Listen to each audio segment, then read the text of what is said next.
look weary and exhausted. Oh, geez. And I almost like opted out before I even got started.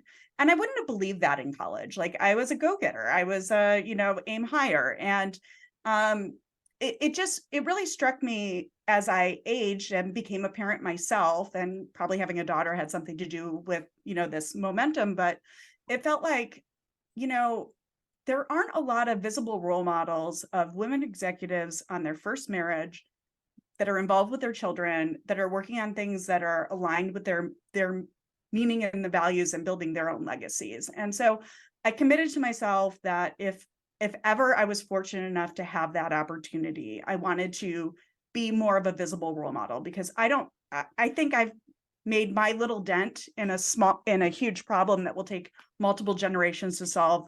My area of focus has always been bringing influential leaders and innovation together to address social justice issues for women and children at scale. And so human trafficking prevention has been kind of my focus these last few years of my career. But with that, I wanted to make sure that other people felt empowered to not fall for the line that you have to always work for someone else, not fall for that, if you're in a system that doesn't value you, that you have to stay there and just keep banging your head against the wall.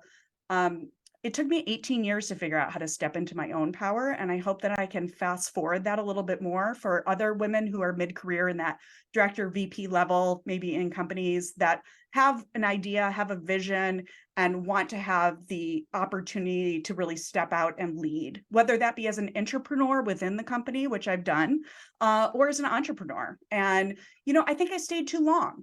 And I wanted to help people that were starting to see the signals from their bodies. Maybe that's high blood pressure. Maybe that's waking up in the middle of the night and being up from 3 to 4 in the morning, which I think we can all relate to at some stage of our lives. Yeah.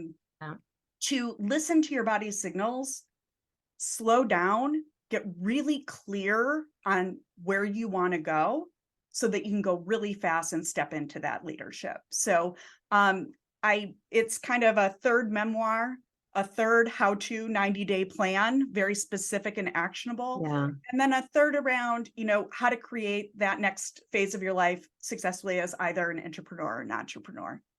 So I'm hearing it's a roadmap for a little bit more about what to do next if you wanted to shift or explore shifting.